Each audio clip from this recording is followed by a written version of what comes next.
For real, the best thing about this toilet is you can blow up this bathroom, so to speak, and no one's gonna hear you flush the toilet 3 times, and there's not gonna be one single smell when the next person comes in, so.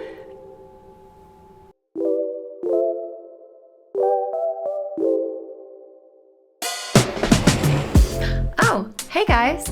Welcome back to the Trailhead. This episode kicks off my bathroom series. In fact, you might be watching this video from my bathroom right now, and you've either never used a composting toilet before, or it's been a while since you visited me and you don't remember exactly where everything's supposed to go.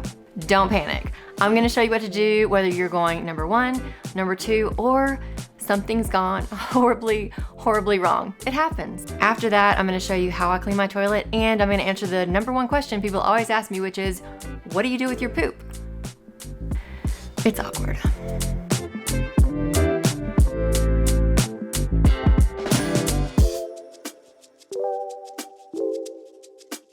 I could have easily escorted you to the bathroom and shown you exactly what to do, but that's as awkward for me as it is for you.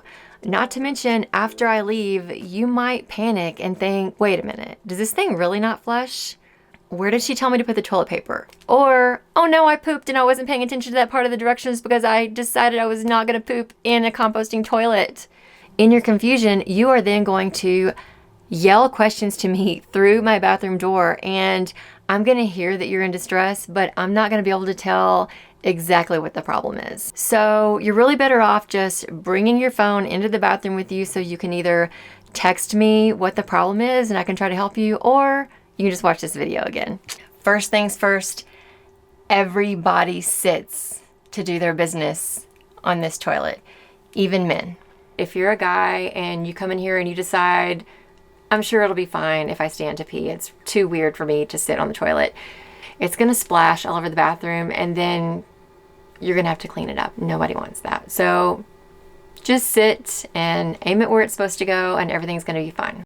The first thing you'll notice about my waterless Separett composting toilet is that it looks very similar to a regular toilet, but as the name implies, there is some separation happening inside. So when you do your business, your urine will travel down the white drain in the front. Then there is this little button under the toilet seat. When you sit on it, that button gets pushed and triggers the blue privacy door to open, and that is where your solid waste goes in. Before we go any further, I just want to tell you, when you sit down on this toilet, that blue privacy door is going to open, and I was not prepared for what that was going to sound and feel like. Okay, listen. The first time this happened to me, I thought either I broke it or my builder didn't quite attach it yet, and maybe I should call him to put the thing together. That's not the case. That's just what it sounds like, so don't freak out. You didn't break it. Everything's good. Okay, so you've done your business. Everything came out great. Ladies, if you peed, you can just put your toilet paper either in this little gold bin that I have right here, or you can just drop it in to the solid waste section. As long as you're sitting on the toilet seat, that door will be open. Someone just asked me if you have to use thin 1-ply toilet paper in a composting toilet. And from everything I've researched, all toilet paper is designed to break down, so it doesn't matter what kind of toilet paper you actually use in this. I also want to point out that you can put tampons, tampon applicators, and things like that in here as well. But it's important to note that I am not actually composting because there are no composting services in my area yet.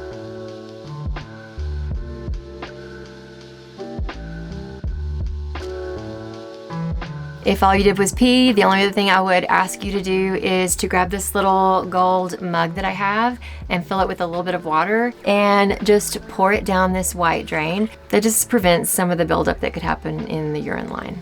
So if that's all you did, then you're good to go. If you pooped, the stakes are a little higher. Congratulations. I am so honored that you felt comfortable enough to poop in my tiny house. There's a couple things you need to know though. One is that your TP needs to go in the same place your solid waste went in. If you turn around and your TP's there and didn't go down, you can easily just push down on this and it will fall in. But it's important to note that there's nothing in there right now, but on any given day, if you're here and you open this up, you're gonna see my poop. So just don't. In a perfect world, when the blue door was open, your poop would have gone straight in and there's nothing visible on the outside.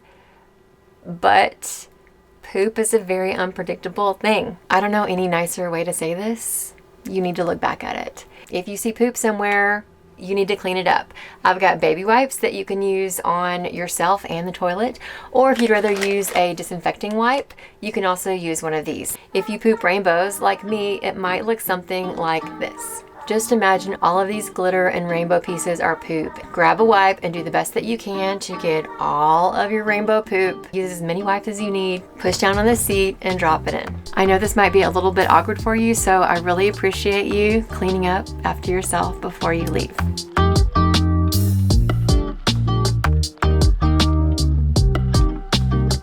So I've covered the essentials for what to do if you go number 1 and number 2, but there are still some special situations to consider.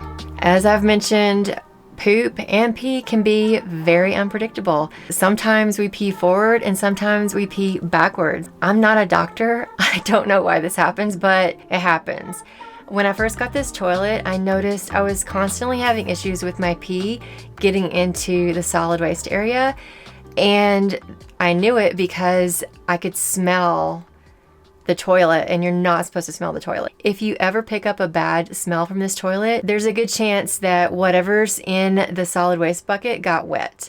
So you really need to make sure that stays dry. I know it's so gross, I keep touching things in my toilet, but I promise you, I scoured the crap out of this before I shot this video. But this little urine guard piece will solve that issue. It did not come with my toilet, but I was able to pick it up for like $15 on the Separett site, and it just pops right in. I'd say 95% of the time that urine guard is gonna solve any problems with smell. But if some pee made its way in there, or if you had diarrhea, it's gonna take longer to dry out and that smell might potentially carry. So I just keep this container full of cedar shavings, which are what you would use like in a guinea pig cage or something. We used to use this for my kids' guinea pigs, and it just keeps everything dried out so that it doesn't smell bad. You can pick this up at pet stores. I even found a big bag of it at Walmart. And I just keep this by my toilet, and if it ever starts to smell bad, I'll just sprinkle a little bit in there. It's usually easier to do if I just open this whole thing up and then just sprinkle it in. That should do the job. If the smell gets worse, I'll just add a little bit more, but if it's really unbearable and it's really a problem, I'll just take my trash out and replace it with a whole new bag. I've had someone ask me about what happens if you have food poisoning. In other words, can you vomit in this? Definitely not. The most obvious reason is that when you open this up, if you're gonna puke in there, you're gonna have to open this up, and like I said, there's gonna be poop in there, and that there can't be anything grosser than that. As my daughter used to say, that's disgusting. As I mentioned, you do not want any liquid going in here, and you also, for that matter, don't want it going down the urine drain. You could go the old family popcorn bowl route and puke into a bowl. Then you're still gonna have to clean that out, but you also cannot put that down a regular drain because it's not regular plumbing. It's just going out with my gray water where solid things cannot go. I feel like the best plan of action if you need to vomit is straight into a bag, and then you can send it straight to the trash can and not have to deal with any cleanup. If you're at my house and you need to vomit, you'll find some little neatly folded bags in the bottom. I also have tampons and things at the bottom, and as I mentioned, baby wipes and disinfecting wipes. Honestly, the fact that this toilet is waterless is what makes it not smell. Now, when I go and use a regular flush toilet, it kind of grosses me out because the water is what hangs on to the smell. For real, the best thing about this toilet is you can blow up this bathroom, so to speak, and no one's gonna hear you flush the toilet 3 times, and there's not gonna be one single smell when the next person comes in. So it's really a very magical experience right up until the point that you have to take it out. And I'm gonna be honest and tell you that when I first got this toilet, I read that I could take it out every 3 weeks. I mentioned that we did have some issues with the pee getting in with the poop, and so it wasn't drying out fast enough and it was creating a smell. I still waited 3 weeks. And when I took that bag out, it was super heavy and disgusting. Like the smell knocked me out when I opened it. And I wasn't sure how I was ever gonna do this again. I took the trash down the driveway to put it into my landlord's bin. And honestly, I thought if this bag rips open and the contents spill out, I'm gonna have to find another place to park. Like, I don't know how I could get past that. Thankfully, that didn't happen, and instead I just take my trash out once a week to avoid all of that. I mean, it's not my favorite thing in the world, but it's not nearly as bad as it was the first time, and I'm kind of used to it now.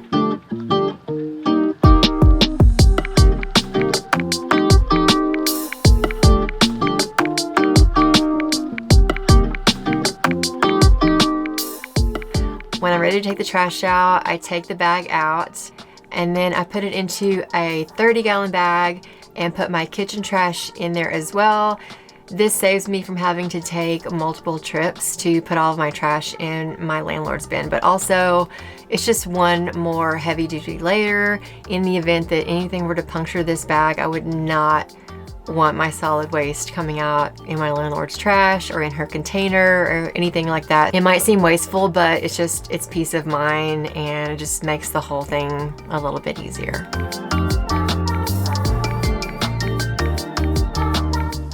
I keep this bottle next to the toilet, which is just a mixture of distilled white vinegar and water. It's a great way to just disinfect everything. I can either spray it on everything.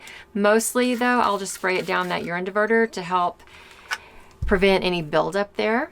I bought these kids toothbrushes, and so I'll have one like this one only used on my bathroom sink when I'm scrubbing around it. This one I only use on my toilet. And I will scrub down in here in the urine diverter because it can get a little bit of a buildup. I'll just use some kind of disinfecting wipe to clean all of this down. I'll clean all around this area down in here as much as I can. Put the lid down, and you'll see that there's kind of a crease here where it separates, and you can pick this whole thing up now. When you push it up, there are these yellow levers keep this in place so that you can easily clean it and put your new bucket liner in, and it makes it a lot easier to clean. So I'll also use my vinegar spray and pour it straight down into that urine diverter. And I'll probably just use a wipe to kind of clean it a little more. I will also clean all along this blue flap. And if you move it to the side, you'll see that this can get really dirty up in here also. Again, you can use a little toothbrush or something to get all up in there and make sure it's nice and clean. So I'm not sure if you can see, but there is a little plug here, and that powers this little fan, which is what keeps this drying out. And then the pipe that you see behind the toilet is what sends that air out and keeps the smell outside the tiny house and not in the bathroom. So you do want to take this out. A lot of times I will just use a wipe and clean this. They also suggest that you just run it under the sink to get any buildup off of it so it's running smoothly, but that just pops in and out super easy. Another funny thing that happens is every time you sit on the toilet, it turns this a little bit more so that you don't just have like one pile of poop on one side of the bucket. It helps to evenly distribute everything, which, you know, poop, math. I chose this toilet because as far as using the toilet, it is the most like a regular toilet. I briefly considered getting an incinerator toilet that burns everything up and turns into ash, and then you have less waste, and then you kind of just dump it out like an ashtray. But that incineration process uses a lot of power, and you might see a spike in your electric bill just from that. They also cost quite a bit more, but the number one reason I decided not to use an incinerating toilet is that every single time you use it, you have to put a liner in. And the liner then drops in, and that is what incinerates. One mistake, one guest forgetting to put the liner in, and you've got a real problem. So as far as that goes, this looks and feels, and for the most part functions just like a normal toilet.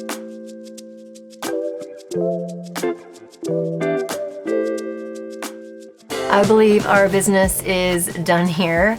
I hope this video helped to ease any anxieties that you had about using a composting toilet, or answers any questions that you might have if you're thinking about putting one in your tiny house. As always, I would love to know what you thought, so please take a second, head down and leave any comments or questions that you have. Thanks so much for watching, and I will see you in the next video.